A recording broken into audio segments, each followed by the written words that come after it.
La nuit suivante, le Seigneur se montre à Paul et dit : Courage. Tu as été mon témoin ici à Jérusalem.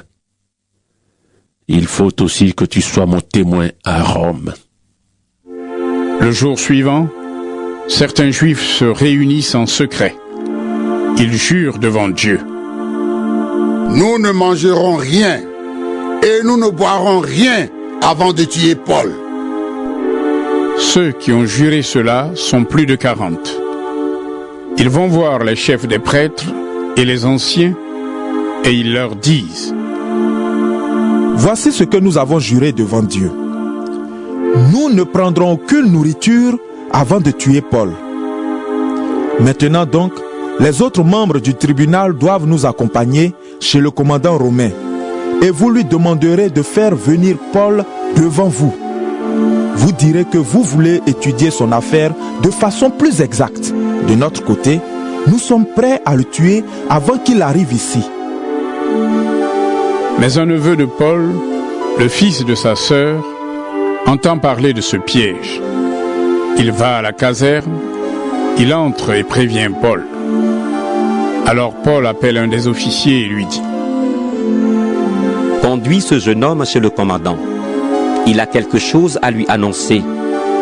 L'officier emmène le jeune homme, il le conduit chez le commandant et dit : Le prisonnier Paul m'a appelé. Il m'a demandé de t'amener ce jeune homme. Il a quelque chose à t'annoncer. Le commandant prend le jeune homme par la main, il l'emmène à l'écart et lui demande : Qu'est-ce que tu as à me dire ? Le jeune homme répond : Certains Juifs sont d'accord pour te demander d'emmener Paul demain devant leur tribunal. Ils diront qu'ils veulent étudier son affaire de façon plus exacte, mais ne les crois pas. En effet, plus de 40 hommes vont tendre un piège à Paul. Ils ont juré devant Dieu de ne rien manger et de ne rien boire avant de le tuer. Maintenant, ils sont prêts. Ils n'attendent plus que ta réponse. Alors le commandant dit au jeune homme : Ne raconte à personne ce que tu viens de me dire. Puis il le laisse partir. Le commandant appelle 2 de ses officiers. Il leur dit : Rassemblez 200 soldats, 70 cavaliers et 200 hommes armés. Ils doivent être prêts à partir pour Césarée à 9h du soir. Préparez aussi des chevaux pour conduire Paul en toute sécurité devant le gouverneur Félix. Ensuite, le commandant écrit une lettre. La voici. Claudius Lygias envoie ses salutations à son Excellence le gouverneur Félix. Les Juifs ont pris cet homme que je t'envoie et ils allaient le tuer. Alors, je suis arrivé avec mes soldats et je l'ai délivré. En effet, j'ai appris qu'il était citoyen romain. J'ai voulu savoir pourquoi certains Juifs l'accusaient, donc je l'ai emmené devant leur tribunal. J'ai vu qu'ils discutaient avec Paul au sujet de leur loi. Voilà pourquoi ils l'accusaient. Mais il n'y a aucune raison pour le faire mourir ou pour le mettre en prison. On m'a prévenu que ces gens voulaient lui tendre un piège. C'est pourquoi je t'ai envoyé cet homme tout de suite. J'ai demandé à ceux qui l'accusent de porter plainte contre lui devant toi. Les soldats font ce que le commandant leur a ordonné. Ils emmènent Paul et pendant la nuit, ils le conduisent jusqu'à Antipatris. Le jour suivant, les soldats retournent à la caserne et ils laissent les cavaliers continuer la route. Les cavaliers arrivent à Césarée, ils donnent la lettre au gouverneur et lui amènent Paul. Le gouverneur lit la lettre et demande à Paul : De quelle région es-tu ? Paul répond : De Cilicie. Le gouverneur lui dit : Je t'interrogerai quand ceux qui t'accusent seront là. Et il commande de garder Paul dans le palais d'Hérode le Grand. Acte, chapitre 24. 5 jours après, le grand prêtre Ananias arrive à Césarée avec quelques anciens et un avocat appelé Tertullus. Ils viennent porter plainte contre Paul devant le gouverneur Félix. On fait venir Paul. Tertullus se met à l'accuser en disant à Félix: Excellence, nous vivons vraiment dans la paix grâce à toi et au changement que tu as décidé pour notre peuple. Nous recevons ces bienfaits toujours et partout en te remerciant très sincèrement. Mais je ne veux pas te prendre trop de temps. C'est pourquoi je te demande de nous écouter avec bonté pendant quelques instants. Nous avons trouvé que cet homme est très dangereux. Il provoque du désordre chez les Juifs du monde entier et c'est le chef du groupe des Nazaréens.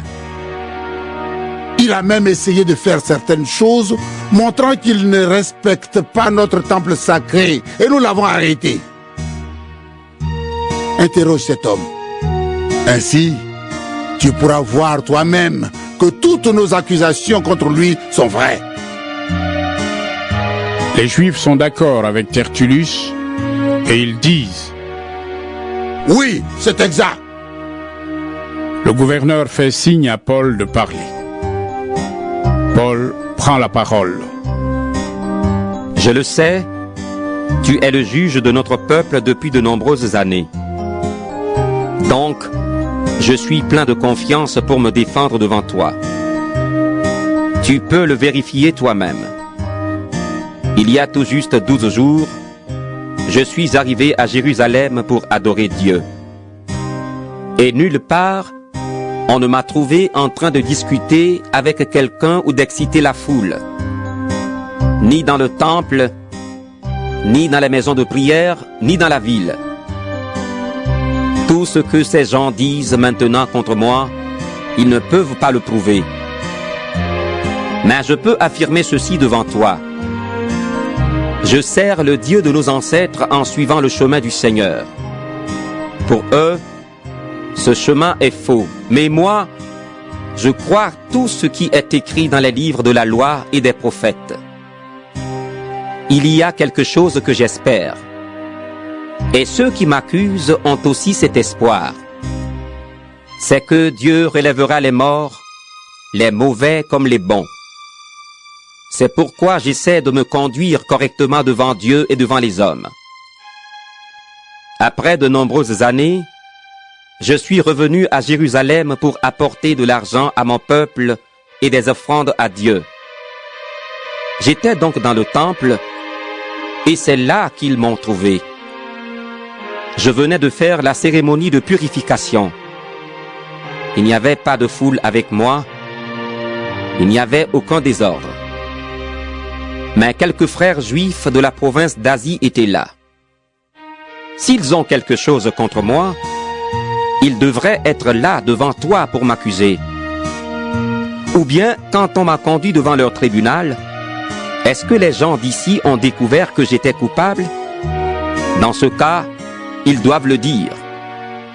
Devant les membres du tribunal, j'ai crié debout.